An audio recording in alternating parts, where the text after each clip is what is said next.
faut que... Bien, merci, que le Seigneur soit loué. Lui qui a permis que nous puissions, une fois de plus, nous rassembler pour pouvoir appeler abondamment aujourd'hui, ici à Kinshasa. Ce qui a fait que nous puissions commencer avec un léger retard notre programme de ce matin. Mais malgré tout, nous allons quand même commencer. La Bible dit, rien ne peut nous séparer de l'amour de Dieu. Nous aussi, nous croyons que la pluie ne peut jamais nous séparer de l'amour de Dieu. Nous bénissons tous nos bien-aimés qui nous suivent partout dans le monde. Que le Seigneur vous bénisse. Nous bénissons tous ceux qui sont là, tous nos bien-aimés vous qui avez fait ces déplacements pour venir partager avec nous la parole ce matin. Que le Seigneur vous bénisse. Alors, un serviteur va prier. Un d'entre nous va prier pour recommander le programme entre les mains du Seigneur. Que le Seigneur nous conduise, que le Seigneur nous dirige du début jusqu'à la fin. Prions au nom de Jésus-Christ. Un serviteur va prier. Vous pouvez prier. Ouais.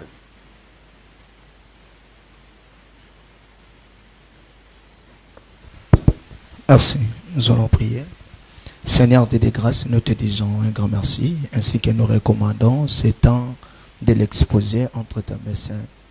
Parle-nous, nous allons t'écouter, car la Bible dit que dans cette alliance, personne enseignera son frère, car tous le connaîtront. Amen. Père Seigneur, au nom de Dieu, ouvre notre intelligence, car il est écrit, il a ouvert par l'Esprit, afin que vous compreniez les Écritures. Amen.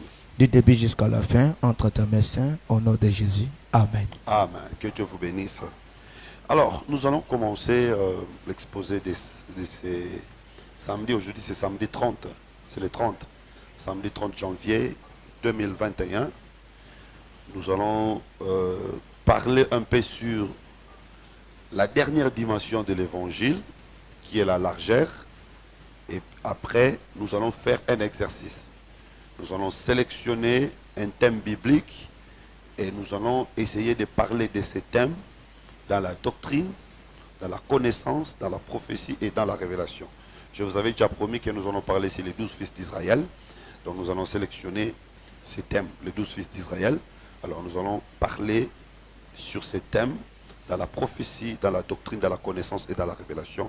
Je crois que nous serons énormément bénis. Mais avant de commencer, j'aimerais, s'il y a une question, si l'un d'entre nous a une question par rapport à ce que nous avons vu la fois passée ou une question diverse, vous pouvez poser et après nous allons entrer dans les vifs de notre sujet de ce matin. S'il y a une question, très rapidement, une préoccupation, une question, s'il y en a, ouais, vous pouvez, allez-y. Merci. Je voulais poser une question par rapport à l'arche de Noé. Ouais. Parce que vous avez dit que l'arche de Noé, selon la mesure, on mesure l'arche en longueur, en largeur et la hauteur. Mais la profondeur, ce n'était pas mesuré. Mais voilà pourquoi vous allez remarquer la profondeur. Vous avez parlé de la doctrine.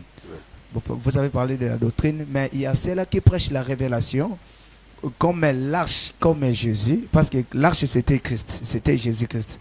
Donc, Christ n'avait pas la doctrine. Mais il y a ceux-là qui parlent de la révélation, ils vont nous dire que Christ avait brisé la doctrine, c'est qu'il tout le permis que la femme devait prêcher devant l'assemblée. Donc là, je ne sais pas. Bon, je n'ai pas bien saisi ta question, mais je vais d'abord répéter ce que tu as dit, si c'est ça, Oui. et puis je vais avancer. Donc, tu as dit que l'arche de Noé, c'est le Seigneur Jésus-Christ. Oui. Parce que c'est lui qui a sauvé.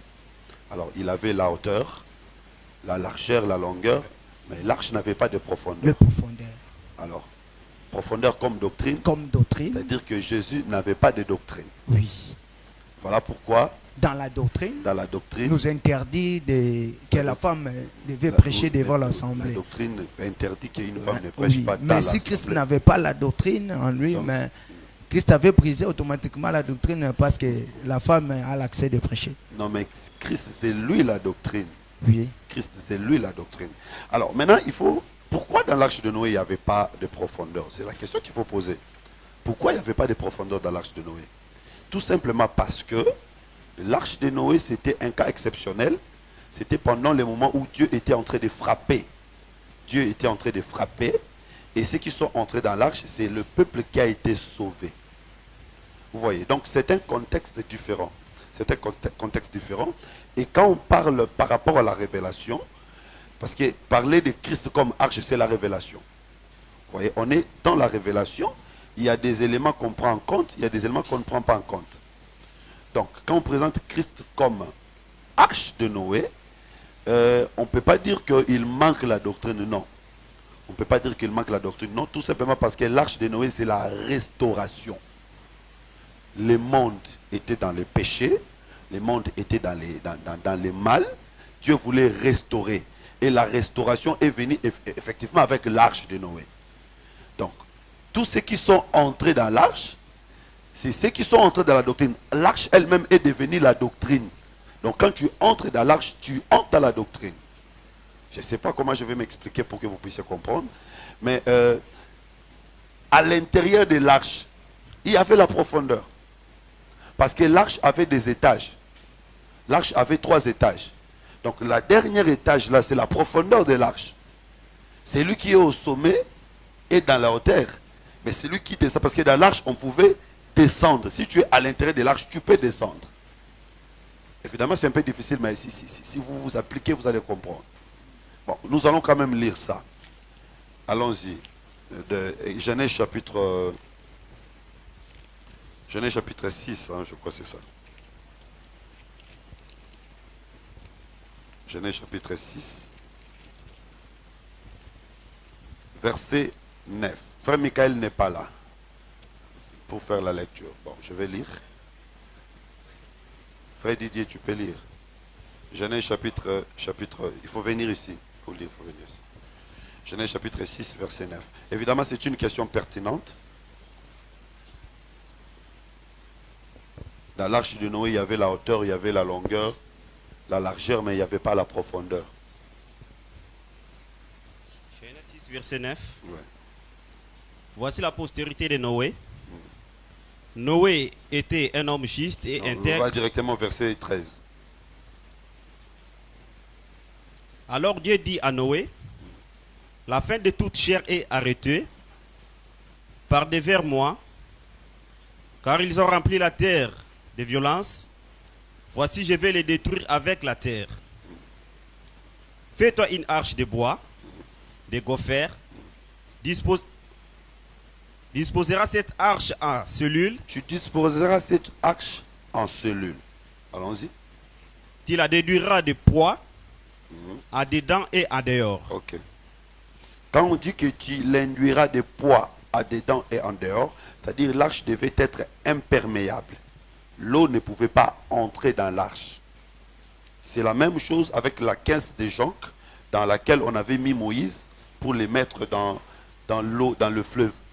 On avait mis les poids, les goudrons pour que l'eau ne puisse pas entrer. Cette caisse était imperméable. Ici, rapidement, je dis que l'eau parle des nations, l'eau parle du monde.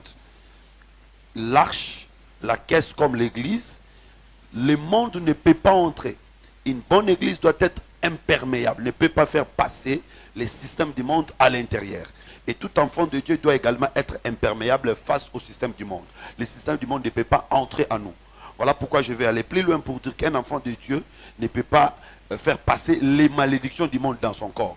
Tu peux être de telles tribus, de telles familles, mais sache que quand tu crois en Dieu, tu deviens imperméable. L'eau du monde ne peut pas entrer. Les malédictions du monde ne peuvent pas entrer en toi. Je referme la parenthèse, nous continuons. Voici comment tu le feras. Voilà. L'arche aura 300 coudées de longueur, Oui. 50 coudées de largeur Ok. et 30 coudées de hauteur. 30 coudées de hauteur. 30 coudées de hauteur. Allons-y. Tu feras à l'arche une fenêtre Une fenêtre pour l'arche. que tu détruiras à une coudée en haut. Tu établiras une porte sur le côté de l'arche et tu construiras un étage inférieur, Tu construiras un étage inférieur. un second et un troisième. Voilà. Vous voyez qu'il y a là des dimensions. Donc celui qui est dans le troisième niveau, quand il descend vers le dernier niveau, il descend dans la profondeur. Je ne sais pas si vous voyez. Vous voyez ou pas? Donc, dans l'arche, il y a 3 étages. Quand quelqu'un est dans le premier niveau, s'il veut descendre dans le 3e niveau, il descend dans la profondeur. Parce que la profondeur, c'est descendre vers le bas. C'est-à-dire Dieu avait pris soin de mettre la profondeur même dans l'arche. Et maintenant, cette profondeur n'était pas à l'extérieur de l'arche, parce qu'à l'extérieur, c'était le jugement. La profondeur était à l'intérieur. C'est pour dire que Jésus, comme l'arche, la doctrine était en lui. La profondeur était à l'intérieur. Je crois que c'est tellement clair. Merci bien. Je ne sais pas s'il y a une autre question. Oui, bon, qui a même trait. Qui demande, écoute. Vous pouvez vous mettre et puis vous parler calmement, il n'y a pas de problème. Ouais, allez-y.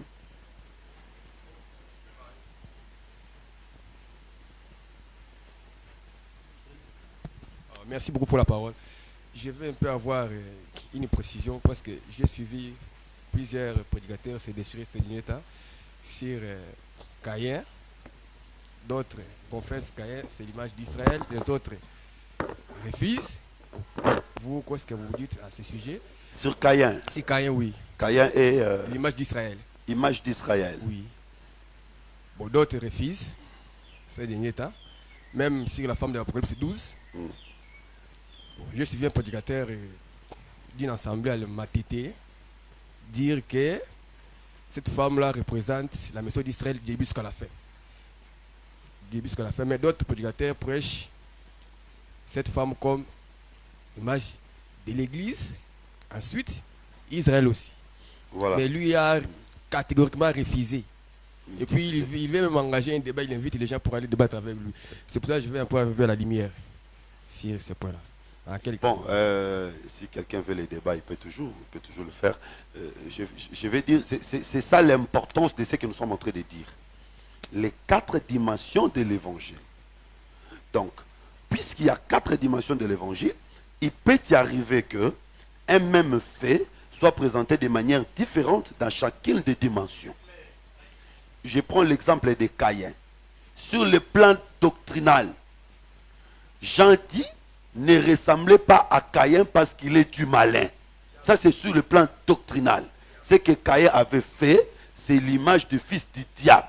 Donc, toute personne qui haït son frère, toute personne qui tue son frère est du diable. Ça, c'est sur le plan doctrinal.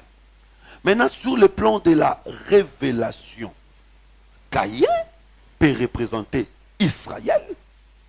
Caïn peut représenter Israël. Caïn peut représenter Moïse. Ça, c'est sur le plan de la révélation.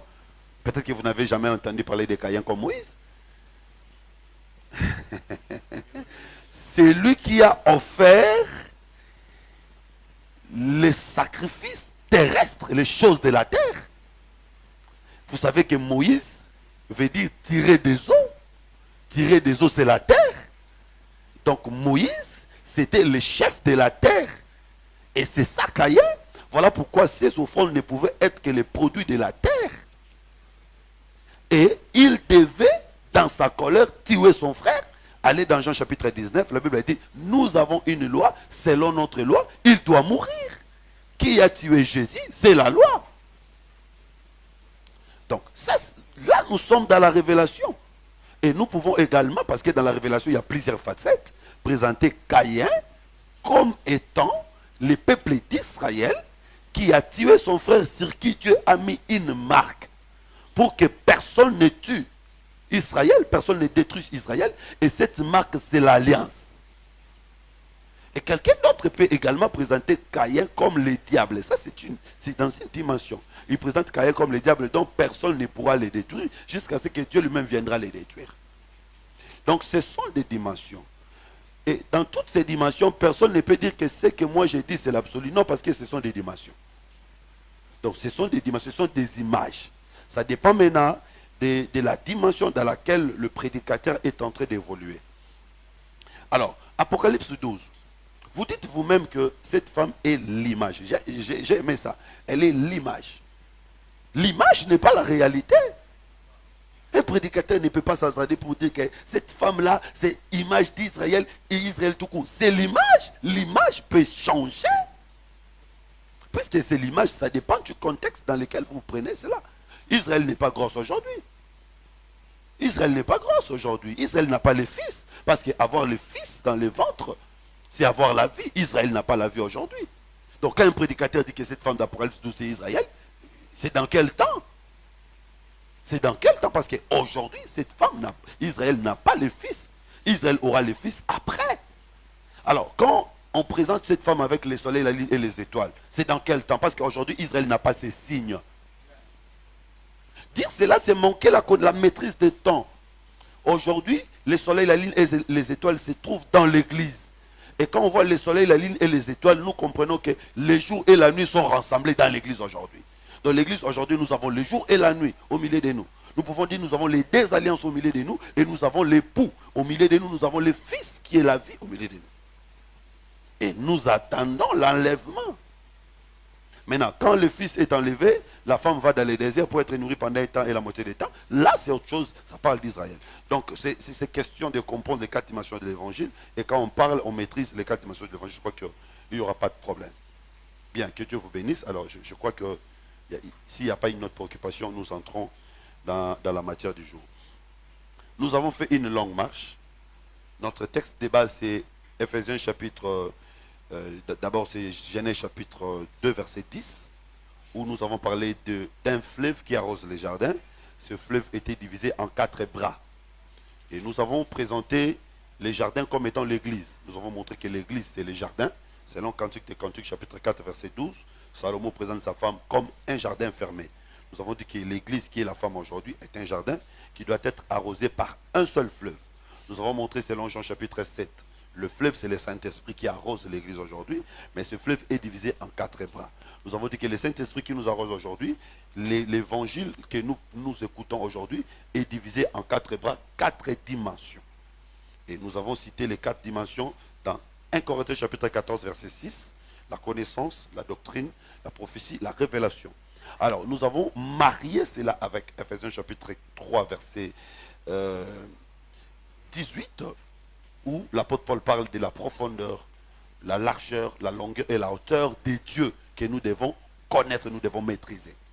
Et donc les 4 fleuves équivaut aux 4 dimensions de l'évangile et aux 4 dimensions d'une maison, parce que l'église c'est une maison qui doit avoir 4 dimensions. Comparés aux 4 bras du fleuve et sont également comparés aux 4 dimensions d'une maison.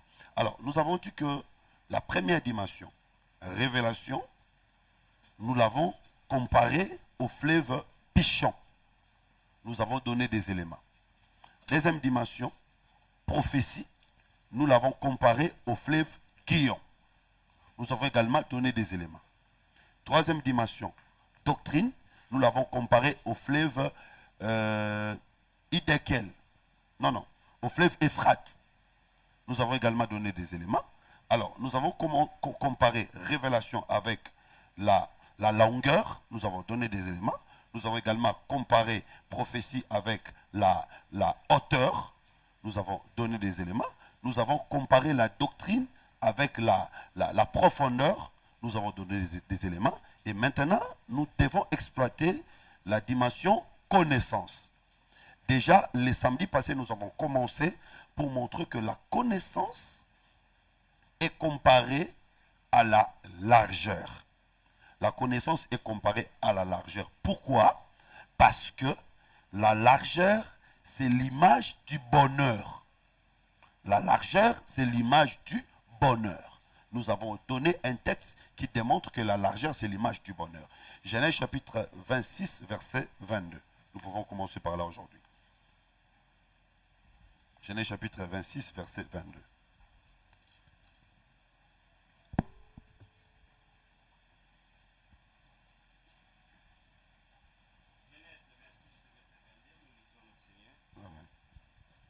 Il se transporta de là et creusa un autre puits pour lequel on ne chercha pas querelle.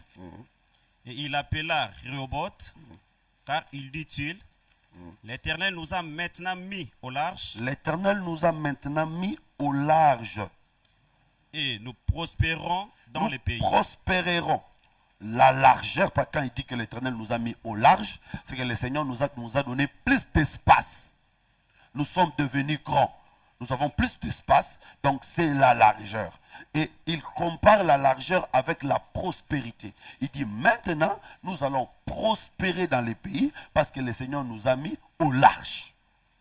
Alors ici, il est quand même important que nous puissions un peu parler sur les puits qui ont été remplis de poussière par les Philistins, que Isaac devait creuser, enlever des poussières et finalement dire que l'Éternel nous a mis au large. Vous savez, selon Proverbe chapitre 5, verset 18, une source c'est aussi une femme. Une source d'eau c'est aussi une femme. Selon Proverbe chapitre 5, verset 18. Et là, nous pouvons également marier cette écriture du Proverbe chapitre 5, verset 18 avec celle des Cantiques chapitre 4, verset 12, où Salomon dit que tu es une source scellée. La femme est une source. Donc, Télo, le puits, représente aussi une femme. Quand la Bible montre que les puits que Isaac était en train de creuser, ce ne sont pas ses puits à lui, c'est son père qui lui avait donné. Cela nous amène à dire que c'est le père qui donne au fils la femme. Le fils ne peut jamais trouver la femme de lui-même. Ça, c'est très important. Et même sur le plan doctrinal, nous pouvons dire que dans une église, un frère ne peut pas trouver une femme lui-même. Non, non. Avant de trouver une sœur dans l'église, il faut passer par les pères. C'est ça le mariage selon le modèle des apôtres. Il faut poser la question au père. J'ai besoin d'une femme. Je prends laquelle? C'est le père qui choisit la femme pour son fils. Évidemment, beaucoup d'entre vous ne seront pas d'accord, mais moi je suis dans les modèles bibliques. Ce n'est pas Adam qui avait choisi sa femme. Bon, c'est ça la Bible, malheureusement. J'ai envie de dire autre chose, mais malheureusement, il n'y a pas autre chose à dire. C'est ça la Bible. Ce n'est pas Adam qui avait choisi sa femme de lui-même, c'est Dieu qui avait choisi une femme pour Adam. Ce n'est pas Isaac qui avait choisi sa femme lui-même, c'est Dieu qui avait choisi la femme pour Isaac. Même Jacob, c'est son père qui lui avait dit, va chez là-bas, prendre une femme là-bas. C'est que c'est le père qui lui avait indiqué. Alors quelqu'un me dira qu'Abraham avait choisi. Non, Abraham a choisi la femme quand il était encore dans le monde. C'est différent de celui qui est païen, qui choisit une femme parce qu'il est païen. Mais un enfant de Dieu né de nouveau dans l'évangile, s'il veut se marier, il doit passer par son pasteur. Ça, c'est sur le plan doctrinal. Mais par rapport à la révélation, nous disons que le Fils, c'est le Seigneur Jésus-Christ, c'est le Père qui devait lui donner la femme. Voilà pourquoi lui-même il dit, de tout ce que tu m'as donné, je n'ai perdu aucun. Ah, nous comprenons que c'est le Père qui lui a donné le peuple. Et donc, c'est le Père qui a donné à Isaac le puits. Ça veut seulement dire que le Père qui a donné au Fils la femme. Et quand Isaac enlève la poussière, parce que l'ennemi ne vient pas jeter la poussière chez l'homme, l'ennemi ne jette la poussière que chez la femme. Ici, nous devons également définir la poussière, c'est quoi? Parce que l'homme viendra enlever la poussière. Remarquez dans les jardins d'Éden, l'ennemi n'a pas attaqué l'homme, l'ennemi n'a attaqué que la femme. Voilà pourquoi j'ai dit que l'ennemi ne peut attaquer que la femme. Quand l'ennemi a attaqué Jésus dans le désert, cela voulait dire que Jésus était devenu une femme. C'est-à-dire qu'il était devenu faible. Il a porté la chair. Quand il porte la chair, il devient une femme. Voilà pourquoi l'ennemi l'a attaqué. C'est pourquoi nous disons qu'aussi longtemps que nous serons dans cette chair, nous sommes comme des femmes, l'ennemi ne cessera pas de nous attaquer. Mais les jours où nous serons débarrassés de la chair, où nous porterons le corps angélique, le corps spirituel, l'ennemi ne nous attaquera plus. Alors, donc l'ennemi n'a attaqué la femme. Voilà pourquoi il a attaqué le puits. Le puits ici représente la femme. Qu'est-ce qu'il met? Il met la poussière. Maintenant ici, il faut une nuance. Parce que poussière dans la Bible ne veut pas dire toujours la même chose dans tous les contextes. La poussière dans la Bible change par rapport au contexte. Je vais vous donner quelques contextes rapidement et puis nous allons évoluer. Prenons par exemple Lévitique chapitre 17 verset 13. Comparez poussière dans Lévitique chapitre 17 verset 13 avec poussière dans Deutéronome chapitre 28. Lévitique 17, verset 13. Oui. Si quelqu'un des enfants d'Israël ou des étrangers qui séjournent au milieu d'eux prend à la chasse un animal ou un oiseau qui se mange, il en versera le sang et le couvrira de poussière. Si quelqu'un prend un animal qui se mange ou un oiseau qui se mange, il pourra manger la chair, mais il ne mangera pas le sang de cet animal. Il versera le sang de l'animal dans la poussière. Or, vous savez avec moi que la vie se trouve dans le sang. C'est-à-dire que le peuple d'Israël ne mangeait pas la vie. Israël mangeait que la chair, mais la vie de l'animal, Israël versait dans la poussière. Là, la poussière, c'est un peuple. Un peuple à qui le peuple d'Israël a donné la vie. Israël n'a pas reçu la vie. Voilà pourquoi quand le Seigneur Jésus-Christ est venu, il dit à Israël, si quelqu'un ne mange pas ma chair, si quelqu'un ne boit pas mon sang, il n'héritera pas la vie éternelle. Israël refusa de manger la chair et de boire le sang. Donc c'était l'accomplissement de ce texte où le peuple d'Israël devait jeter le sang dans la poussière, c'est-à-dire jeter la vie dans la poussière. Et là, la poussière représente un peuple que nous sommes. C'est nous qui avons reçu la vie et le peuple d'Israël est resté sans vie. Donc cette poussière-là, ce n'est pas de ça que nous parlons dans Genèse 26. On habite sur vous comprendre, hein? Eh bien, sinon c'est tellement important de maîtriser ces choses. Alors, allons-y dans Deutéronome chapitre 28, verset 24. On parle également de la poussière.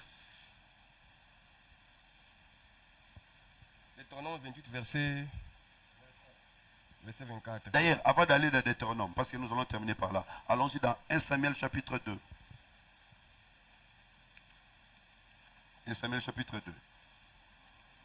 1 Samuel 2. Vous voyez que nous pouvons prêcher la poussière, mais nous n'allons pas tous prendre la même ligne. Chacun va aborder l'angle par rapport à la pensée de sa prédication. 1 Samuel chapitre 2 par exemple. Verset. Commence à partir du verset. Commence à partir du verset 4. Verset 4. L'arc des puissants est brisé. Suivez bien Anne, c'est Anne qui est en train de chanter. Il dit l'arc des puissants est brisé. Pourquoi Anne chante? Anne chante parce que le fils est né. Samuel est venu. Tout ce qui arrive ici, c'est Samuel qui apporte cela. Donc c'est Samuel qui brise l'arc des puissants. C'est impossible. Un petit bébé qui vient de naître dans une maison, il a déjà la capacité de briser l'arc des puissants. C'est Samuel ici, n'est pas n'importe quel enfant. Comment un petit enfant, bébé, est capable de briser l'arc des puissants? Et nous avons vu, c'est là quand le Seigneur est né, Hérode fut troublé. Comment un bébé pouvait-il troubler un grand roi comme Hérode? Cela veut dire qu'il était le véritable Samuel. Rien que par sa naissance, l'arc des puissants est brisé. Je vais dire par révélation que rien que la naissance de Jésus avait déstabilisé les camps du monde des ténèbres. Et je dis que tout celui qui reçoit Jésus dans sa vie, rien que la naissance de Christ dans ta vie, c'est la déstabilisation du monde des ténèbres. Il brise l'arc des méchants, l'arc des puissants. Allons-y. Et les faibles ont la force pour ceinture. La naissance de cet enfant donne la force aux faibles. Allons-y. Ceux qui étaient rassasiés ne louent pour du pain. Voilà. Maintenant, ceux qui étaient rassasiés autrefois, ils n'auront pas du pain. Mais c'est ceux qui manquaient le pain qui en auront, et ceux qui étaient rassasiés commenceront à louer ceux qui manquaient autrefois. Et ceux qui étaient affamés se reposent. Même la stérilité enfante 7 fois. La stérile, ceux qui étaient affamés ont maintenant du repos. La stérile a la possibilité d'enfanter. C'est par la venue de Samuel. Comment un seul fils peut-il donner la possibilité à une femme d'enfanter 7 fois? Donc ce fils-là est comme 7 fils. Samuel, quand il vient dans la vie d'une personne, c'est comme si cette personne a reçu 7 fils. C'est-à-dire un seul fils et 7, dans le sens que ce fils, c'est le fils de la perfection. Parce que le chiffre 7, c'est le chiffre de la perfection. Donc si tu as reçu Jésus, tu as 7 fils en toi. C'est-à-dire tu as la perfection en toi.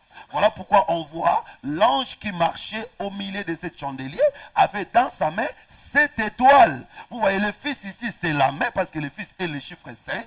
Mais en lui, il y a le chiffre 7, la perfection. Le fils est le chiffre 5, comment aller dans Ésaïe 9? Il avait 5 caractéristiques. Quelqu'un peut citer les 5 caractéristiques d'Ésaïe 9? Père éternel. Allons-y. Ok. Père éternel. Prince des paix. Admiral le conseiller. Dieu puissant. Et puis, mon Dieu.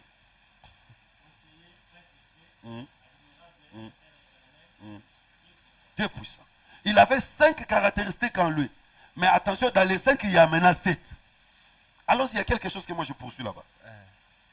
Et celle qui avait beaucoup d'enfants est flétrie. La venue du Fils donne la vie à celui qui était, à celle qui était stérile, mais celle qui avait les enfants n'aura plus des enfants. Voilà pourquoi ici j'ai dit, je vais aller rapidement pour dire que celle qui avait les enfants, c'est le peuple d'Israël. Celle qui n'avait pas d'enfants, c'est nous les nations. Mais la venue du Fils fait que nous ayons des enfants, que Israël devienne stérile. Là, c'est lui qui dit que Apocalypse 12, c'est Israël tombe. Je ne sais pas si vous comprenez. Très bien. Allons-y, descendons. L'Éternel fait mourir et il fait vivre. Ouais. Il fait descendre au séjour des morts. Hein? Il en fait remonter. Vous voyez que la venue de Samuel fait les deux mouvements. La venue de Samuel fait descendre les uns dans les séjours des morts, fait remonter les autres. Allons-y. L'Éternel a pourvu et il enrichit. La venue de Samuel appauvrit les uns, enrichit les autres. Il abaisse et il élève. Il abaisse et il élève. Alors, tout ce qu'elle a dit là, elle le résume ici au verset 8. De la poussière, il retire les pauvres. De la poussière, il retire les pauvres. Du fumier, il relève l'indigent. Du fumier, il relève l'indigent. Pour le faire asseoir avec le grand. Voilà, pour le faire asseoir avec les grands. Qui est ce pauvre qui était dans la poussière? Ici, poussière veut dire terre sans eau. Ça veut seulement dire l'eau, c'est la parole. C'est quelqu'un qui manquait la parole. Mais à la venue de Samuel, le Seigneur lui retirera de cette poussière, de cette carence de paroles, pour lui faire asseoir à la table des grands. La table des grands ici, ce n'est pas la table des politiciens. La table des grands ici, c'est la table des prophètes. C'est-à-dire le Seigneur nous a retirés, nous qui étions sans parole, il nous a menés dans la table des grands. Parce qu'aujourd'hui, la table dans laquelle nous sommes assis, il y a Abraham, il y a Isaac, il y a Moïse, il y a Élie, il y a Jérémie. Nous sommes en train de manger avec eux. C'est ce que l'apôtre Paul dit. Nous sommes fondés sur l'enseignement des apôtres et des prophètes. Alors qu'Israël est chassé de cette table. Donc aujourd'hui, le peuple d'Israël est redescendu dans la poussière. Nous avons quitté la poussière. Ici maintenant, poussière veut dire manque d'eau, manque de parole, manque d'enseignement. C'est différent avec poussière dans Lévitique chapitre 17, où poussière veut dire c'est lui qui reçoit la vie. Que le Seigneur vous bénisse. Amen. Donc vous comprenez que tout ce que Anne est en train de dire, c'est une prophétie. Anne est en train de prophétiser sur ce qui se fera quand le véritable Samuel viendra. Il viendra ramener un peuple dans la poussière, c'est-à-dire dans la vie qui manque la parole, et amener un autre peuple sur la table des grands, amener un peuple dans la... Je vais dire, la véritable élévation aujourd'hui, c'est s'asseoir sur la même table avec Abraham, Isaac et Jacob. S'asseoir sur la même table avec les prophètes, partager l'évangile. Parce qu'aujourd'hui, les peuples d'Israël ont abandonné l'évangile, mais nous sommes dans l'évangile. Alors maintenant, troisième caractéristique de poussière. Vous comprenez ici de la poussière. Ici, poussière veut dire manque de parole, manque d'enseignement. C'est ce que l'ennemi a jeté dans la citerne. C'est ce que le serpent avait fait avec Ève. Quand le serpent vient, le serpent jette la poussière chez Ève. C'est-à-dire, il lui donne une parole, il lui donne un enseignement qui n'a pas l'eau, qui n'a pas la vie. Il lui donne un enseignement qui n'a pas la vie. Il lui donne la poussière. Cette poussière, c'est une malédiction. Cette poussière ne produit pas. Deutéronome chapitre 28, verset 24.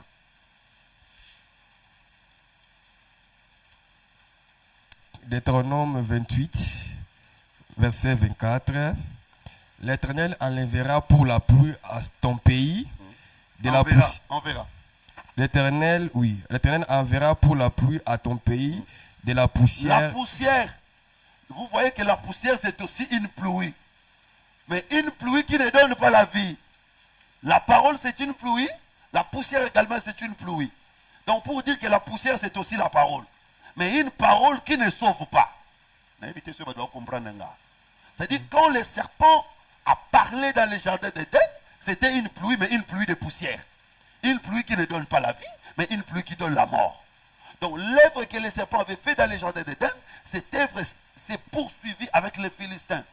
Ils viennent devant la femme pour jeter la poussière. C'est ce qui s'est fait aujourd'hui dans des fausses églises. Il y a des enseignants qui se tiennent debout devant la chair pour dégager la pluie, mais en réalité, c'est seulement la pluie de la poussière. C'est-à-dire que ce sont des enseignements qui n'ont pas la vie à l'intérieur. Mais quand Isaac vient, Isaac doit enlever la poussière. Vous comprenez qu'ici, enlever la poussière, c'est enlever les faux enseignements. Voilà pourquoi aujourd'hui, un vrai prédicateur n'a pas besoin de citer les noms des autres prédicateurs dans la chair, mais il a seulement besoin d'enlever la poussière. C'est que quand moi je viens à la chair, je ne m'attaque pas aux hommes, mais j'enlève seulement la poussière pour que la source redevienne pure. Si je rencontre les gens qui s'agenouillent devant des statues, je ne cite pas leur nom, mais je dis seulement qu'ils s'agenouillent devant une statue, c'est un péché. Là, j'ai enlevé la poussière. Donc, je n'ai pas besoin de citer les noms des gens dans ma chair, parce qu'à la chair, on ne cite que le nom de Jésus. On ne peut pas faire la publicité des faux prophètes, on ne peut pas faire la publicité des faux prédicateurs. On ne fait que la publicité de Jésus à la chair, mais seulement il faut enlever la poussière. Quelqu'un nous avait dit autrefois, mais vous refusez de citer le nom comment? Jésus aussi citait les noms des gens. Dites-moi les noms de qui Jésus avait cité dans ses prédications. Comment? Jésus avait cité le nom de qui dans sa prédication? Pharisien. Va dire à Serena. Il n'a pas cité son nom. Il n'a pas cité son nom. Il n'a pas cité son nom. Renard n'est pas le nom d'une personne.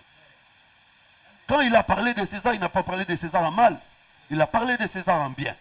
Quand il a cité le nom de César, il n'a pas parlé en mal, il a parlé en bien. Alors, quand il dit, vous pharisiens, pharisien n'est pas le nom d'une personne. Ce n'est pas le nom d'une personne. Évitons.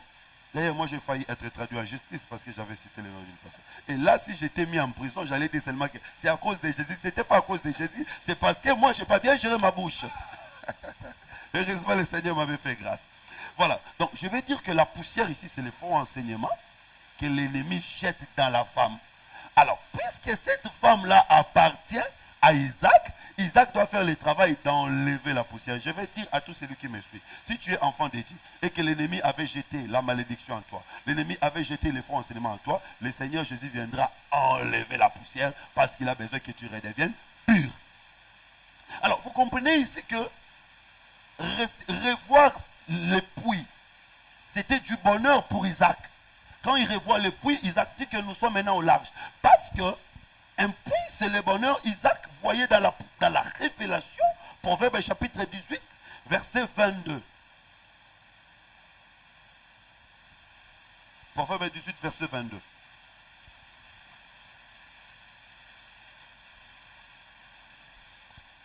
Proverbe 18, verset 22. Celui qui trouve une femme trouve le bonheur. Celui qui trouve une femme trouve le bonheur.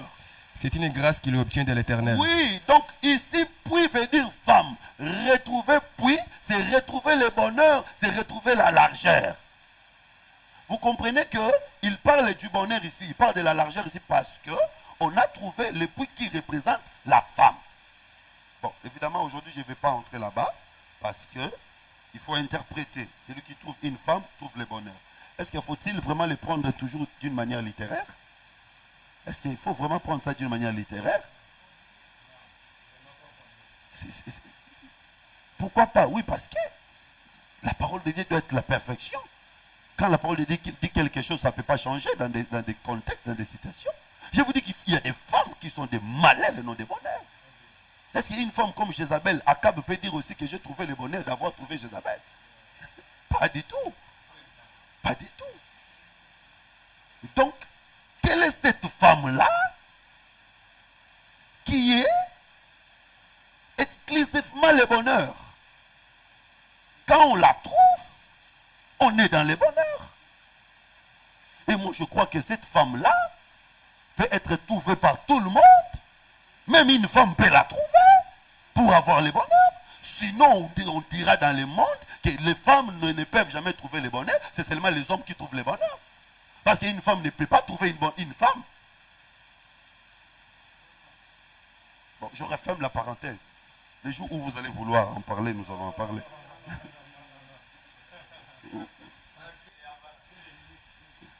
Il faut qu'on en parle. Non, mais la Bible dit que celui qui trouve une femme trouve le bonheur. Je ne sais pas s'il y a un texte contraire. Dès que tu as la femme, tu as le bonheur. Mais il y a des gens qui, depuis qu'il est marié, il est toujours dans la souffrance. Il est toujours dans des problèmes, dans des difficultés. Ils sont nombreux. Là, cette écriture ne s'accomplit pas. Là, nous pouvons traduire Salomon en justice. Mais tu avais dit, celui qui trouve une femme trouve le bonheur. Mais depuis que moi j'ai trouvé cette femme, il y a des gens qui souhaitent même la mort de leur femme. Je vous dis la vérité. Si on ouvre le cœur de certaines personnes, il y a un prédicateur en Angola, sa femme sérieusement malade, il appelle les autres pour venir prier pour la femme. Prie pour la femme, jusqu'à un certain moment, ils disent non, bon, il faut l'amener à l'hôpital. On amène la femme à l'hôpital. Arrivé à l'hôpital, les choses ne marchent pas. On appelle les pasteurs pour qu'il envoie l'argent. Dès qu'il reçoit, allô, Akoufi? Non, non, non, il n'est pas mort, mais on a besoin d'argent. Ah, ok, je pensais. Donc, vous voyez que le pasteur s'attendait que cette femme-là n'est pas le bonheur pour lui. Alors, je vais en résumé dire que la femme au bonheur, c'est la grâce. La véritable femme qui est le bonheur, c'est la grâce. C'est Jésus qui vient comme grâce. Parce que quand il vient comme la loi, il est l'homme. Mais quand il vient comme grâce, il est la femme. C'est-à-dire, il devient faible pour sauver. Alors, celui qui reçoit Jésus, grâce dans sa vie, cette personne-là a trouvé le bonheur. Et que tu sois une sœur, que tu sois un frère, tu peux trouver cette femme-là. Si tu veux la trouver, tu vas la trouver. Bon, je vais donner d'autres détails les jours qui viendront. Alors, j'ai dit que, ici, les puits représentent les femmes, et retrouver les puits, c'était l'image de bonheur. Alors, donc vous comprenez que l'argère est comparée au bonheur, et parmi les 4 êtres vivants, j'ai commencé déjà à parler de ça la semaine passée, parmi les 4 êtres vivants, l'être qui peut être relié au bonheur, c'est l'homme. L'être qui peut être relié au bonheur, c'est l'homme. Et le seul être qui peut être relié à la connaissance, c'est l'homme. Donc le bonheur est lié à l'homme. Le bonheur est également lié à la connaissance. Si vous avez la connaissance, vous aurez le bonheur. Si vous n'avez pas la connaissance, vous n'aurez jamais le bonheur. Je vais m'expliquer. Prenons d'abord Ésaïe, chapitre 42, verset 21. Nous allons également ajouter Ésaïe, chapitre 18, verset 48, verset 18. Ésaïe, chapitre 42, verset 21. L'Éternel a voulu, pour le bonheur d'Israël, publier une loi grande et magnifique. Oui. Et c'est un peuple pillé et dépouillé. L'Éternel a voulu pour votre bonheur publier une loi grande et magnifique. La maîtrise de cette loi allait amener le bonheur de ce peuple. La connaissance amène le bonheur auprès du peuple. Ici, il ne s'agit pas de la révélation. C'est la connaissance des choses. La maîtrise des choses. Je vais m'expliquer. Je vais m'expliquer, vous allez comprendre. Ajoutons Ésaïe chapitre 48, verset 18. Ésaïe 48, verset 18. Oui, oui. Oh, si tu étais attentif à mes commandements, Si tu étais attentif à mes commandements, ton bien-être serait comme un fleuve. ton bien-être, voilà. La maîtrise des commandements apporte le bien-être.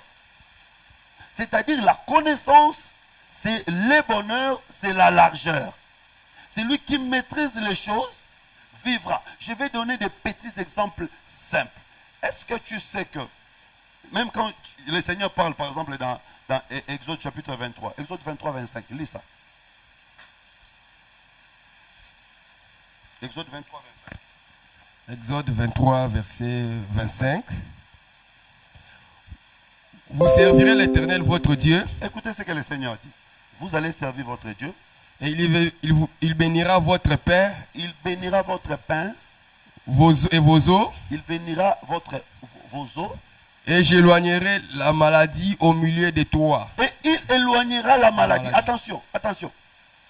La maladie ne peut pas être éloignée si le pain et l'eau ne sont pas bénis. Alors, quand quelqu'un vient ici, il va parler par rapport à la révélation. Il va dire, le pain C'est la parole. L'eau, c'est la parole. Non mais attention, attendez. Si vous lisez d'autres versions, on parle de la nourriture. Il dit, il bénira votre nourriture, il bénira votre eau, et il éloignera loin de vous des maladies. C'est-à-dire que la maladie ne peut pas fuir si tu ne manges pas bien, si tu ne bois pas bien.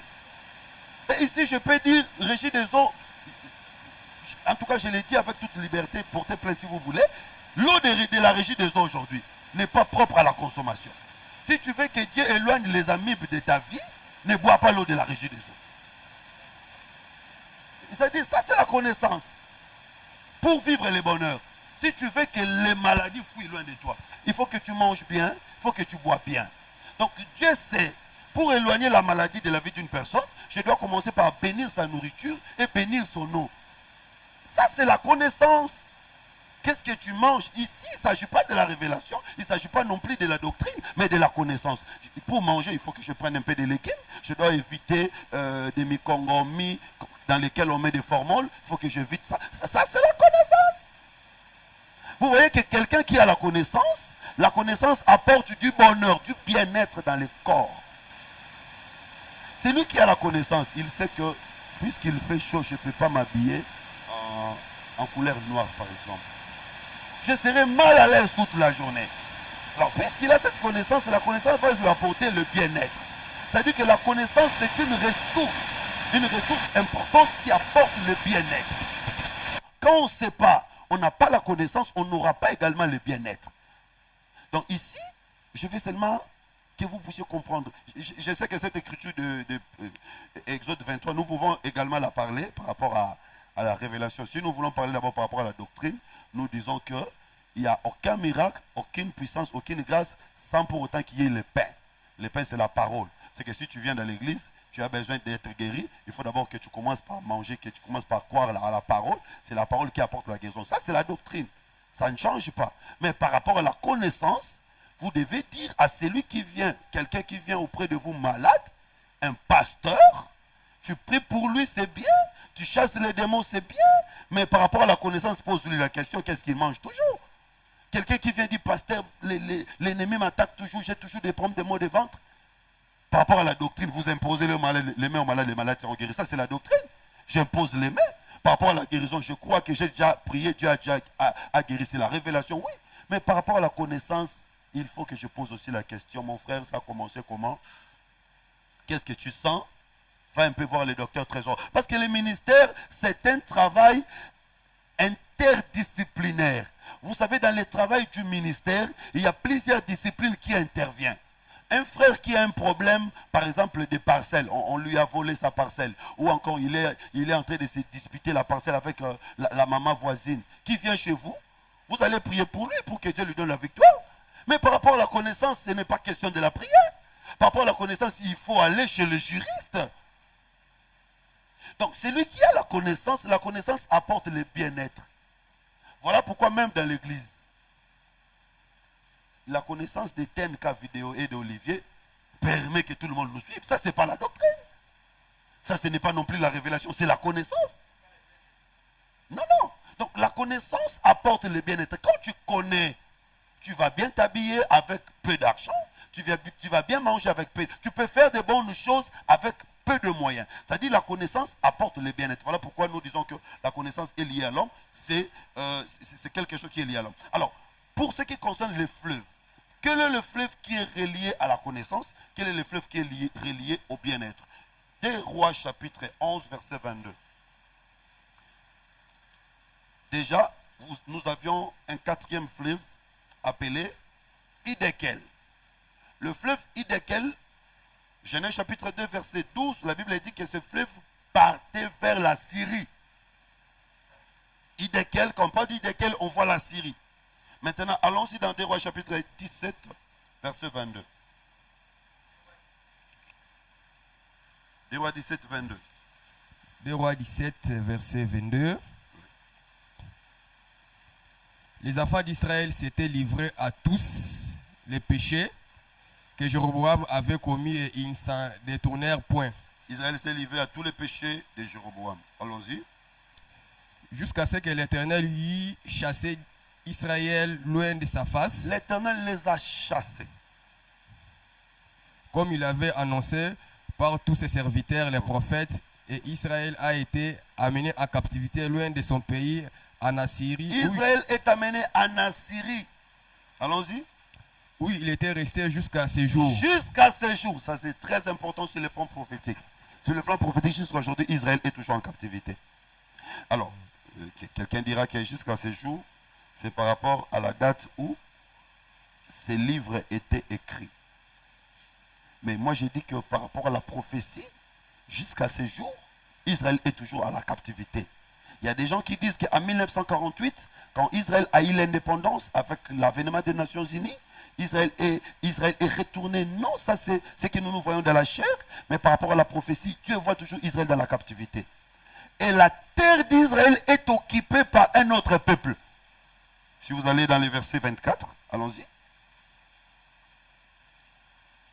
Le roi d'Assyrie fit venir des gens de Babylone, de Kita, d'Ava, de Hamath et de Sapharaïm, et les établit dans les villes de Samarie à la place des enfants d'Israël. Ils prirent possession de Samarie et ils habitèrent dans ces villes. Lorsqu'ils commencèrent à y habiter, ils ne craignèrent pas l'Éternel, et l'Éternel envoya contre eux des lions qui les tuèrent. On dit au roi d'Assyrie, les nations que tu as transportées et établies dans les villes de Samarie ne connaissent pas la manière de servir le Dieu du pays. Il envoya contre elles des lions qui les font mourir parce qu'ils ne connaissent pas la manière de servir le Dieu du pays. Le roi d'Assyrie donna cet ordre. Faites y aller l'un des prêtres que vous avez emmenés de là en captivité, qu'ils partent pour s'y établir et qu'il leur enseigne la manière de servir les dieux du pays. Un des prêtres qui avait été amené captif de Samarie vint s'établir à Bethel et leur enseigna comment ils devaient craindre l'Éternel. Mais les nations firent chacune leur Dieu dans les villes qu'elles habitaient et les placèrent dans les maisons de hauts lieux bâtis par les Samaritains. Nous pouvons nous limiter là. Mon problème ici, c'est de montrer que quand Israël a péché, Dieu les a chassés du pays. Le pays est resté vide. Il y a un autre peuple qui est venu habiter dans ce pays. Ici, par rapport à la connaissance, vous allez voir que quand Jésus est venu, Jésus demande l'eau à une Samaritaine. La Samaritaine lui dit que nous n'avons pas de relation avec vous les Juifs. Ce conflit était dû du fait que pour les Juifs, tous ceux qui habitaient la Samarie, c'était des étrangers. Parce que leurs frères étaient allés en captivité. Maintenant, je vais dire ceci. Idékel, c'est le fleuve de la Syrie. Idékel va à la Syrie. Et nous voyons ici que les Syriens sont venus habiter dans la terre des Israélites. C'est que Syrie est venue en Israël. Mais qu'est-ce qui se passe quand on vient dans la terre des Israélites? On ne vit pas comme on veut. On doit apprendre à servir les dieux de ces pays-là. Et si vous voulez apprendre à servir les dieux de ces pays-là, il faut qu'un prêtre d'Israël vienne vous montrer comment servir les dieux de ces pays-là. Je vais dire que le pays aujourd'hui, il ne s'agit pas d'un pays physique. Le pays aujourd'hui, c'est le Seigneur Jésus-Christ. C'est un pays dans lequel nous sommes entrés. Vous savez que c'est un pays qui est divisé en 12 parties. Israël, Canaan est un pays divisé en 12 parties. Et aujourd'hui, nous sommes entrés dans ce pays-là qui est divisé en 12 apôtres. Nous sommes entrés. C'est Israël qui était en lui. Il les a chassés et nous sommes entrés. Souvenez-vous, il dit, si tu es ni chaud ni froid, je te vomirai. C'est-à-dire, il y a quelqu'un qui était en lui. Il a vomi celui qui était en lui. Et nous sommes venus remplacer celui qui était là, le peuple d'Israël. Mais maintenant, attention. Puisque nous sommes venus remplacer le peuple d'Israël, nous ne pouvons pas faire ce que nous voulons. Aujourd'hui, dans l'église, tout prédicateur n'a pas le droit de faire ce qu'il veut. Nous avons besoin qu'on nous ramène un prêtre d'Israël pour qu'il vienne nous montrer comment servir les dieux du pays. Voilà pourquoi j'ai dit, pour bien prêcher la doctrine, il faut se référer aux apôtres. C'est-à-dire, toute question liée à la doctrine, toute question liée à la révélation, à la connaissance, à la prophétie, nous devons interroger les apôtres. Voilà pourquoi j'étais en train de parler avec un frère la semaine passée, il me dit, il y a un pasteur de quelque part ici à Limité qui dit, je pose la question aux gens qui disent aux femmes de mettre toujours des foulards avant de prier. Est-ce que vraiment, si une sœur prie sans mettre le foulard, est-ce que Dieu ne va pas l'écouter? Moi je lui dis, il pose la question à qui? Il pose la question à qui? Il pose la question à qui? À nous? C'est pas nous. Il doit poser la question à Paul. Il doit poser la question à Paul. Malheureusement, Paul a déjà répondu dans les Écritures. Ce n'est pas de chez vous que l'évangile est venu. Donc, si vous voulez connaître comment servir Dieu, il faut se référer à la source. D'où est-ce que l'évangile est venu? Voilà pourquoi on devait demander aux prêtres de venir à la Syrie, de montrer aux Assyriens comment est-ce qu'on peut servir les dieux de ces pays-là. Donc, vous voyez que le fleuve va se déplacer, et desquels va quitter Éden pour aller jusqu'à la Syrie. C'est pour montrer seulement que l'évangile quitte Israël pour venir chez nous les nations. Nous voulons aujourd'hui croire au Dieu d'Israël, parce que les dieux que nous avons, les dieux auxquels nous avons crié aujourd'hui, n'était pas notre Dieu. Il était Dieu d'Israël. Ici, Papa Koussou a raison. Quand il dit que vous avez crié au Dieu des étrangers, oui, j'ai dit oui, j'ai crié au Dieu d'Israël. Il était Dieu d'Abraham, Dieu d'Isaac, Dieu de Jacob. Et moi, j'ai accepté ce Dieu-là parce que j'ai trouvé qu'il a la vie. C'est comme la reine de Séba, ancêtre d'un Koussou, qui avait déjà crié à Salomon avant même que Koussou soit né. Il avait déjà crié, il a donné les richesses et il a reçu les richesses de Salomon. Et d'autres recherches disent même qu'il avait eu la grossesse de Salomon. C'était pour montrer seulement que cette sémence-là était différente de toutes les sémences des Africains qui existaient à ce temps-là. Et nous disons que le Dieu que nous avons cru, le Dieu d'Israël, est plus que tous les dieux des Africains. Voilà pourquoi nous avons cru en lui. Nous ne sommes pas obligés d'être fanatiques de nos dieux pourris qui ne sont capables de rien résoudre dans nos vies. Et maintenant, nous avons cru au Dieu d'Israël.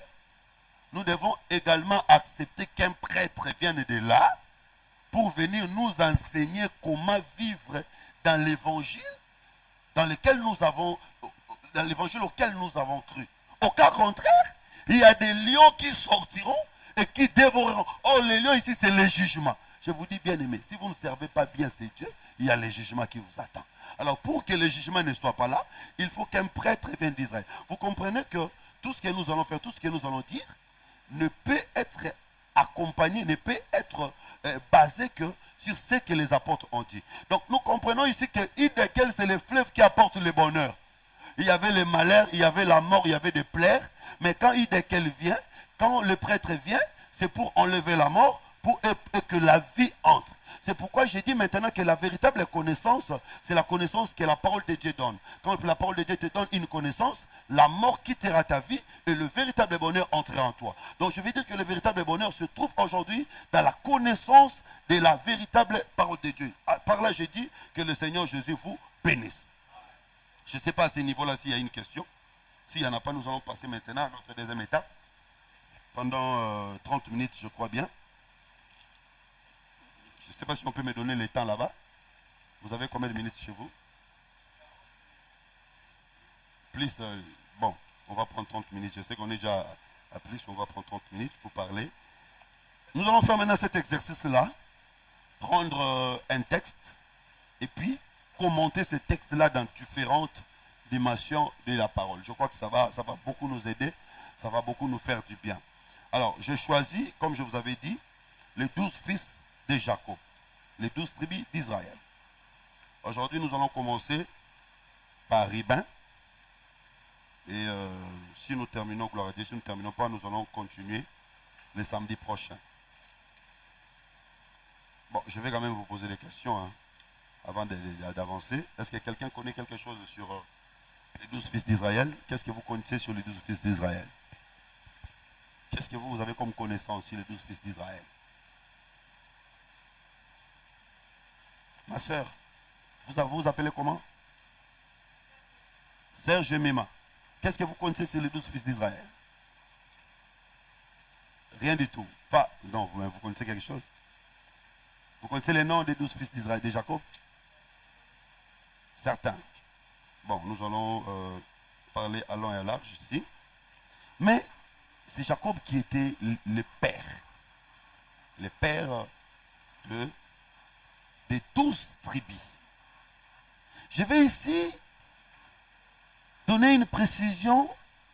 Jacob n'avait pas seulement 12 enfants. Jacob avait plusieurs enfants. Qui peut me donner le nombre des enfants de Jacob? Hein? Le nombre des enfants de Jacob.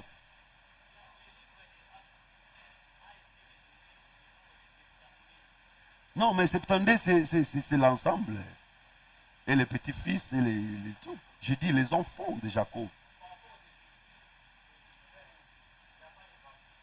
Par rapport aux Écritures, bon, je ne sais pas, moi je connais 13 Dina, plus Dina. 13. 13. Oui, papa. Il est dit quelque part que Jacob avait 33 enfants. 33. Oui, oui. Tu as inversé. Oui, oui, il y a un verset. Moi, je suis curieux d'apprendre ça aujourd'hui. Donnez-nous les versets. Oui, oui. Ça coûte cher ces versets.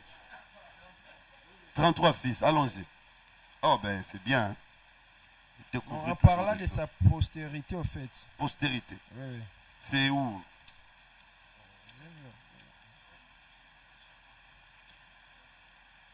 Oh là là. Ah, les versets m'échappent. Hein. Les versets a échappé. De tels versets doivent toujours échapper. Là, au moins, prochainement, je vais venir avec ces versets parce que... Voilà, bon.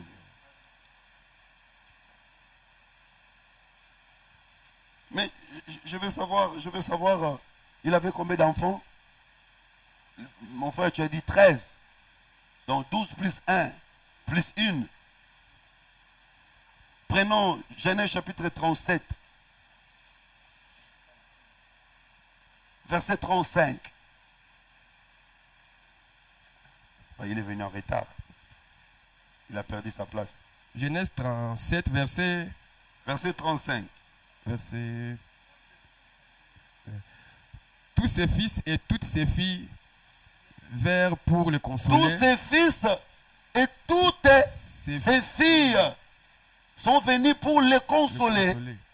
Mais il ne voulut Ils ne voulurent recevoir pas. aucune Vous voyez consolation. que Jacob n'avait pas seulement une seule fille. Jacob avait plusieurs filles. Donc tu ne peux pas dire qu'il avait 13 enfants. C'est pas vrai. Bon, il avait combien d'enfants? Puisque la Bible s'est tue, moi aussi je mets.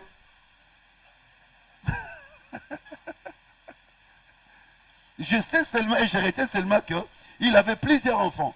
Il avait 12 fils et plusieurs filles. La Bible n'a pas donné le nombre de filles. Donc c'est archi faux de dire que Jacob n'avait qu'une seule fille. C'est faux. Pourquoi on a seulement parlé de Dina lors de sa naissance? C'est parce que dans la suite, Dina entrerait dans l'histoire. C'est pourquoi on avait cité le nom de Dina. Donc il avait plusieurs fils. Ça c'est Jacob. Alors c'est Jacob et image de Dieu lui-même. Jacob est image de Jésus. Jacob est également image du peuple. Il est image du peuple d'Israël. Il est aussi image de l'Église. C'est dans différents contextes. Je prends un exemple. Jacob comme le soleil.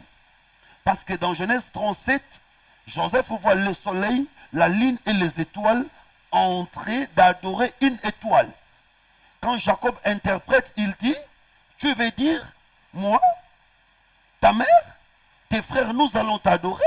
Ici, Jacob veut dire que lui, il est le soleil. Mais dans la Bible, Psaume 84 dit que l'Éternel est un soleil et un bouclier. Donc ici, vous comprenez que Jacob prend l'image de Dieu comme père. Et dans ce contexte-là, c'est le père qui donne la lumière aux fils, aux étoiles. Ici, les différentes étoiles représentent les prophètes. C'est Dieu qui donnait la lumière aux différents prophètes. Mais Jacob peut également représenter le Seigneur Jésus-Christ. Lui, qui devait avoir 12 fils. Quand Jésus vient, il choisit également 12 apôtres.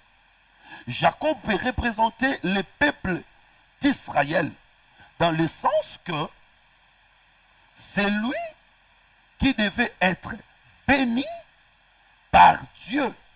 Dieu les a bénis et cette bénédiction, c'est la bénédiction d'Abraham. Jacob peut également représenter l'Église dans le sens que, ici, quand Jacob représente l'Église, Israël, c'est Ésaü. Jacob reçoit la bénédiction avec les habits d'Ésaü. Les habits d'Ésaü, ce sont toutes les prophéties, parce que toutes les prophéties de la Bible étaient adressées à Israël. Mais aujourd'hui, nous sommes bénis par ces prophéties-là. Quand Dieu dit par exemple que tu seras la tête et non la queue, ce n'était pas adressé à nous. C'était un habit d'Ésaü que nous portons aujourd'hui pour être bénis. Donc, vous voyez qu'on peut présenter Jacob dans différents contextes, dans différentes dimensions. Et ici, je prends d'abord Jacob dans la dimension où nous présentons Jacob comme le Seigneur Jésus-Christ. Il doit quitter son pays pour aller mourir en Égypte. Ça, c'est merveilleux. Ici, je vais prêcher cette prédication des frères Serge, je crois. C'est la prédication des frères Serge et des frères Mouchinga. J'ai copié cette prédication chez eux. Vous voyez comment est-ce que les choses se passent dans la prédication. Il y a un frère qui avait prêché hier et j'ai puisé là-bas pour prêcher aujourd'hui. Est-ce que ça était à Moutou? Il dira que, ah voilà, il est en train de prêcher mes prédications. De toute façon, ce n'est pas lui, c'est moi-même qui lui ai prêché ça. De toute façon, c'est moi-même qui lui ai prêché ça. Mais je suis fier de repêcher quelque chose qu'il avait dit et puis de parler de ça. Jacob ne peut pas mourir chez lui. S'il restait à Canaan, il n'allait pas mourir. Pour mourir, il doit quitter Canaan et aller mourir en Égypte. Et Dieu dit à Jacob dans la vision, ne crains pas de descendre en Égypte parce que je te ferai remonter. Vous comprenez ici par rapport à la géographie, par rapport au relief, Canaan est une montagne, Égypte c'est la vallée. Canaan c'est en haut, Égypte c'est en bas. Directement nous comprenons que Canaan c'est le ciel, Égypte c'est la terre. Si Dieu était resté au ciel, Dieu n'allait pas mourir. Pour qu'il meure, si le Seigneur Jésus était resté au ciel, il n'allait pas mourir. Pour qu'il meure, il devait quitter le ciel et descendre sur la terre. Voilà pourquoi il ne faut même pas se poser des questions. Si on te dit pourquoi Jésus était venu, dis seulement il était venu pour mourir. Jésus n'était pas venu pour se marier, Jésus n'était pas venu pour faire des enfants, il était venu uniquement pour mourir. Son travail, sa mission c'était la mort. Et donc nous comprenons le fait qu'il quitte Canaan, il vient mourir en Égypte. C'est le Seigneur Jésus qui doit quitter Canaan pour venir mourir en Égypte. Mais attention, avant sa mort, il doit bénir. Donc lui, il ne peut bénir que avant de mourir. C'est que la mort de Jacob est une bénédiction pour ses fils. Si Jacob ne meurt pas, les fils également ne seront pas bénis. Voilà pourquoi nous disons, si pour les autres, quand ils regardent ce film-là, film de Jésus, entre guillemets, quand on frappe Jésus, il pleure, nous devons nous réjouir. Parce que sa mort est une source de bénédiction pour nous. C'est parce qu'il était mort que nous sommes bénis. Si tu vas dire à Ribin, pleure parce que ton père est mort, Ribin dira non, avant de pleurer, je dois d'abord me réjouir parce que c'est par sa mort que j'ai écouté ce qu'il avait de moi. Parce qu'il gardait les secrets dans son cœur sur Ribin, il n'avait pas parlé. Mais c'est le jour de sa mort qu'il a dévoilé. Donc vous comprenez que la mort apporte la révélation du Père. Et maintenant, vous allez remarquer également que le Seigneur Jésus-Christ aussi, avant de mourir, il devait aller dans la chambre haute avec ses fils pour parler avec les 12. Il doit réunir les 12 pour parler. Mais pourquoi Jésus réunit les disciples dans la chambre haute? Pourquoi ce n'était pas une chambre basse? Pourquoi c'était seulement une chambre haute? Ici, Jésus devient aussi l'aigle.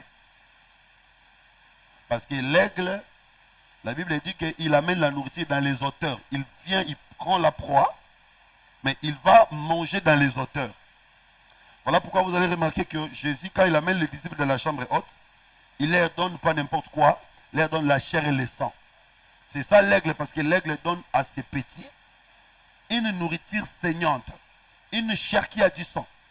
Donc le Seigneur Jésus, quand il monte dans les hauteurs, il donne à ses petits, à ses enfants, la chair et le sang. C'est une nourriture fraîche.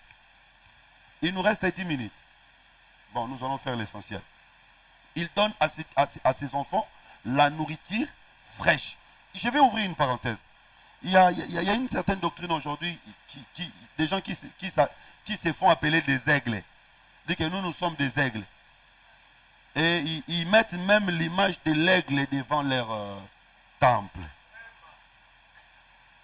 Mais il s'agit de quel aigle là que vous mettez devant les temples? Maintenant, remarquez les gens qui disent qu'ils sont des aigles. Ils mangent quelle nourriture? Ils mangent la nourriture préparée depuis 1960, 30, 40. Mais l'aigle mange la chair qui coule le sang. C'est-à-dire que l'aigle ne mange que la nourriture qu'on a tuée aujourd'hui. Donc une prédication qui a été prêchée en 1932-1934, aujourd'hui c'est déjà périmé. Donc vous n'êtes pas des aigles. Si vous étiez des aigles, vous allez refuser de manger cette nourriture-là. Et donc nous disons que tous les jours l'Esprit parle. À chaque fois que nous nous réunissons, nous avons besoin que l'Esprit parle. C'est que même si c'est une prédication qui a déjà été prêchée, quand cela est encore prêché, nous allons sentir des nouveautés. Je ne peux pas me limiter dire que les prophètes avaient dit. Donc je reste dans la cage. On ne met jamais le Saint-Esprit dans la cage. Parce que le Saint-Esprit du jour au jour peut nous amener des nouveautés. Voilà pourquoi moi j'ai toujours dit, je n'ai pas peur de l'étude. Si quelqu'un veut me contredire, il vient, on va faire des débats. Si Pierre vient aujourd'hui, si Paul vient aujourd'hui, il y a des choses qui va dire, ah mais petit, ça moi je n'avais pas prêché ça, hein. Vous avez prêché. Il dira aussi Amen. Oui, parce que c'est l'Esprit qui continue à travailler. Lui-même avait dit, le temps me manquerait de parler de Jephthé, le temps me manquerait de parler de Barak, mais nous parlons de Barak aujourd'hui. Paul n'a pas parlé d'Absalom, nous prêchons Absalom aujourd'hui. Paul n'a pas parlé de sanction, nous parlons de la sanction aujourd'hui. Et donc, c'est l'Esprit qui continue à nous donner la nourriture. Et un enfant de Dieu ne mange pas en bas, il mange dans les hauteurs. C'est-à-dire, pour bien manger, il faut aller dans les hauteurs. Je vais vous dire quelque chose avant d'avancer. Jésus amène 3 disciples au sommet de la montagne. Bien aimé, Jésus n'amène pas n'importe qui au sommet de la montagne. Il amène 3 disciples au sommet de la montagne. Arrivez au sommet de la montagne. Parce que si vous arrivez au sommet de la montagne, il faut bien exercer vos yeux. Ils sont même Jean, quand il était monté, il regardait. Ils ont regardé et c'est Pierre qui voit. Ils ont vu Élie, Moïse et Jésus au milieu. Mais je me pose toujours la question, comment à ce temps-là il n'y avait pas de photos? Comment Pierre avait reconnu que ça c'est Élie? Comment Pierre avait reconnu que ça c'est Moïse? Parce que personne ne lui avait dit. Où est-ce qu'il avait déjà vu Élie et Moïse? Je vous dis que quand on monte sur la montagne, on peut connaître des choses, même si tu n'as pas étudié. Et un grand professeur de la théologie peut venir s'étonner. Mais comment tu peux expliquer ces choses? Oui, parce que je suis sur la montagne. Et le Seigneur fait que nous puissions manger sur la montagne dans la révélation. Voilà pourquoi dans une bonne église, le prédicateur doit apprendre aux fidèles de monter. C'est-à-dire qu'on ne peut pas toujours prêcher par rapport à la doctrine, par rapport à la connaissance. À un certain moment, il faut monter. Et je vous assure que même si tu tombes, il enverra les anges pour te supporter, afin que ta tête ne se cogne pas à une pierre. Donc tu ne mourras pas, il n'y aura pas d'accident, il n'y aura pas de crash. C'est pourquoi je suis à l'aise. Nous pouvons monter comme nous voulons. Le Seigneur va nous garder. Et je vous dis, un aigle apprend à voler qu'en volant. Si tu veux voler, il faut commencer par voler.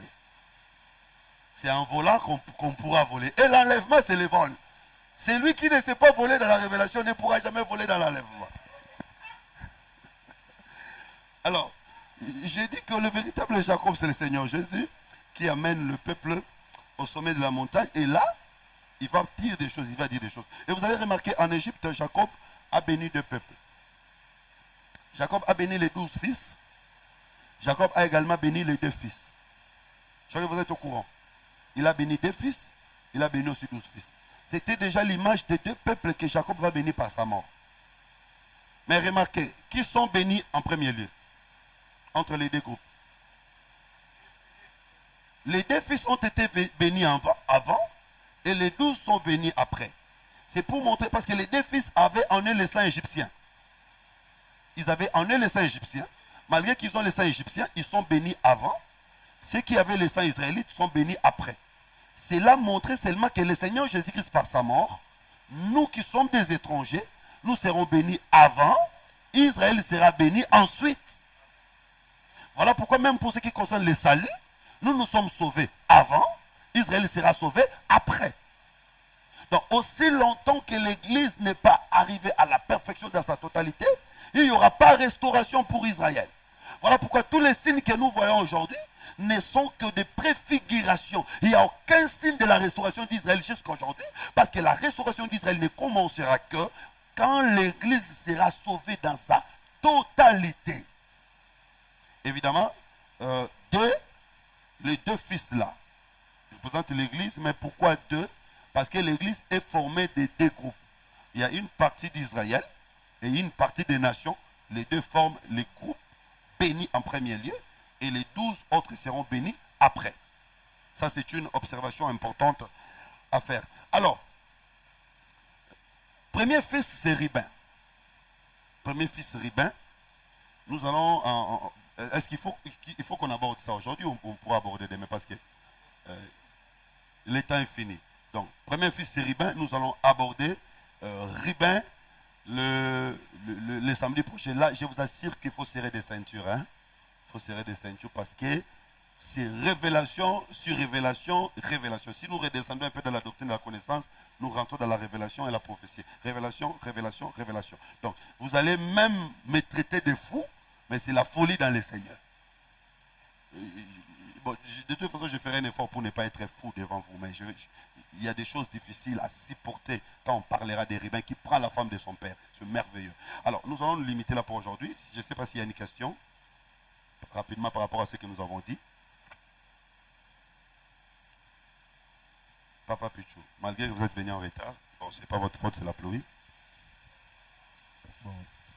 Je ne sais pas ce que vous avez dit au début, hein, comme je suis venu en retard. Je voulais savoir, le langage là qu'on utilise dans la Bible, quand on dit Isaac créa un puits, par révélation, ça veut dire quoi? Quand on dit Isaac créa un puits. Par révélation. Le terme Isaac créa un puits, si on considère Isaac comme l'image du Christ.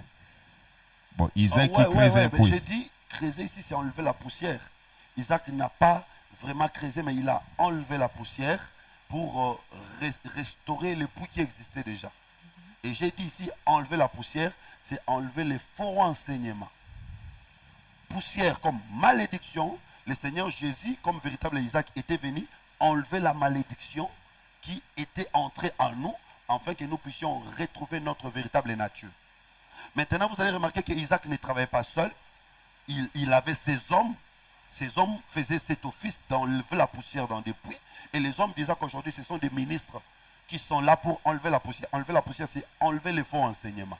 C'est un bon ministre doit être capable de contredire, de réfuter les contradicteurs, d'enlever les faux enseignements afin que l'Église puisse évoluer dans la paix. Donc, par rapport à la révélation, creuser ici, c'est enlever la poussière, c'est enlever les faux enseignements, c'est enlever la malédiction.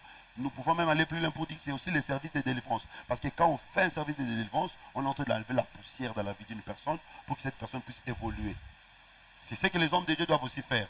Il ne suffit pas seulement d'enlever des faux enseignements, il faut enlever aussi toutes les semences diaboliques que l'ennemi a mis dans les corps des enfants de Dieu, afin que les enfants de Dieu puissent évoluer. Donc c'est ça.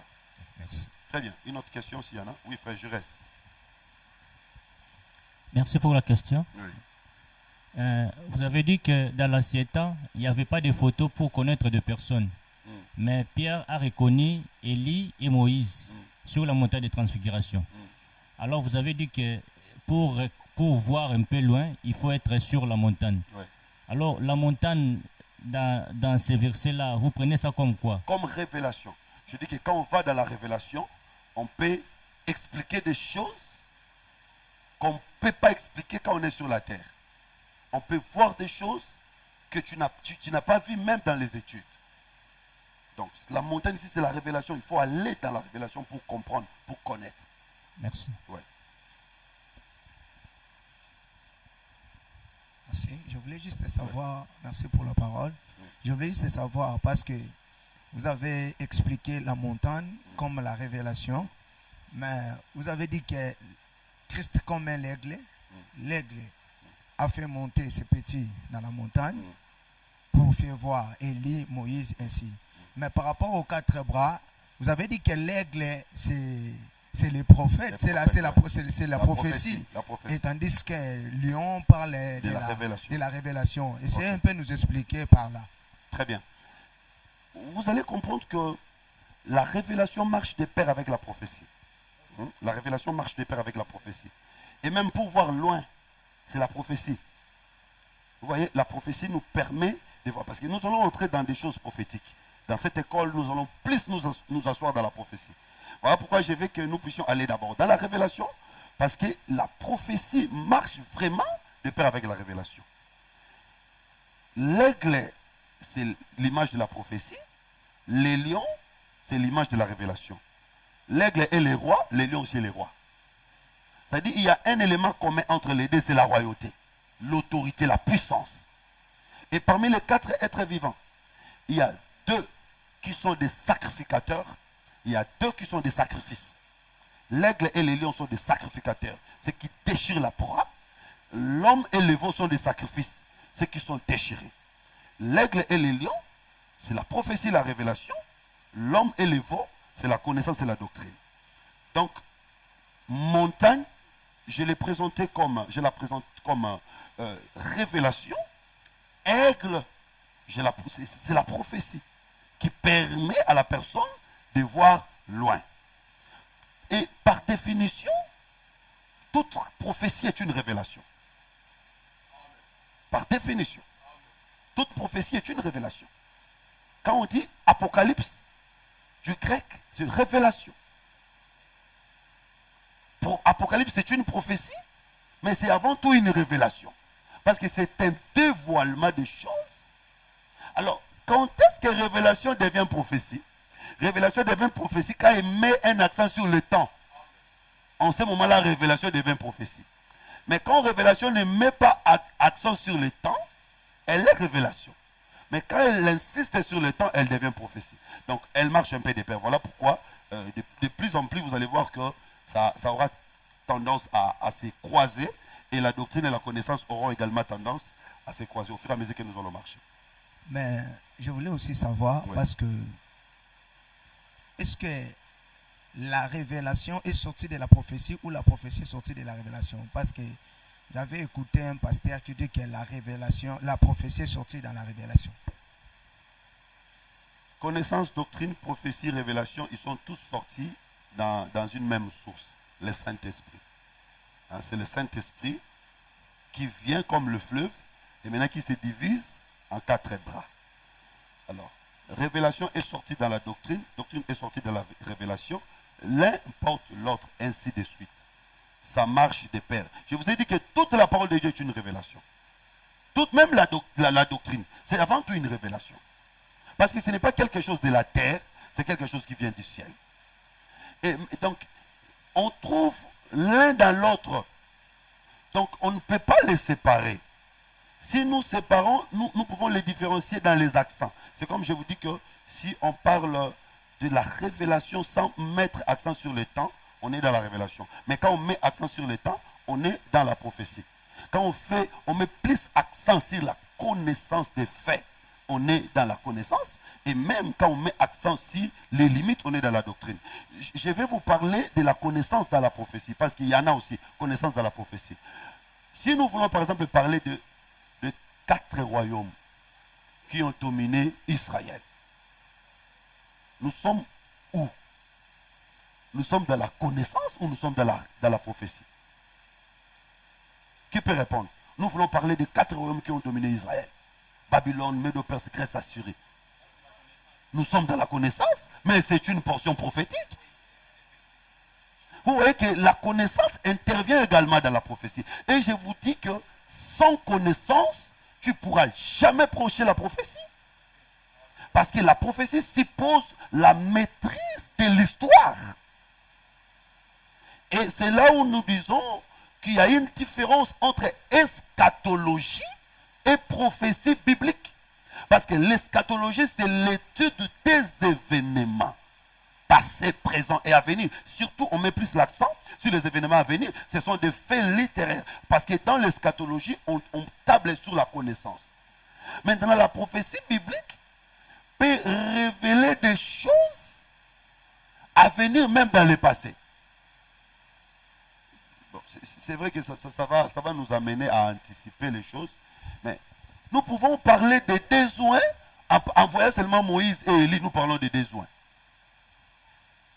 Et Aaron et Moïse en Égypte, en les regardant, nous pouvons parler des besoins. Et nous pouvons même expliquer. Vous voyez que dans la prophétie biblique, on peut retourner en arrière pour parler des choses du futur. Et on met plus accent sur le temps. Donc, en bref, pour répondre à ta question, on peut trouver prophétie dans la révélation. On peut également trouver révélation dans la prophétie. On peut trouver connaissance dans la prophétie. Donc ainsi de suite, nous pouvons tout trouver à l'intérieur. Ça marche de pair. Je crois que c'est clair. Voilà. En tout cas, je pense que nous allons le limiter là pour aujourd'hui. Que Dieu vous bénisse. Que Dieu bénisse tous ceux qui nous ont suivis de loin. Notre prochain rendez-vous, c'est samedi prochain, ici à Kinshasa, 9h juste à 11h juste aujourd'hui. La pluie nous a dérangé. Vraiment, que Dieu vous bénisse. Je vois que vous aimez la parole. Sous la pluie, vous êtes venus partager la parole. Que le Seigneur vous bénisse. Que Dieu bénisse tous nos bien-aimés qui nous suivent de loin. Que Dieu vous bénisse. Les livres sont déjà chez vous en Europe. Ceux qui sont en Europe, vous pouvez appeler le frère Trésor. Il va vous donner les livres. Il en a déjà. Ici à Kinshasa, nous avons ici. Notre diffusion, c'est toujours chaque samedi, 21h juste à 22h30 pour la diffusion. Demain dimanche, notre culte, nous allons parler sur un thème très important, les corps de Moïse. C'est merveilleux. Donc nous allons diffuser également la nuit, 21h à 22h. Le culte sera diffusé aussi en ligne. Que Dieu vous bénisse. Et là, nous autorisons également des questions, même pendant les cultes. Donc vous pouvez venir, si vous aurez des questions, vous allez poser. Ça va. Contact pour Frère Trésor. Attendez, je vais donner le numéro de Frère Trésor pour ceux qui nous suivent de loin. Rapidement. Vous mettez votre code. Frère Trésor, il est le responsable de l'agence Apocalypse 0033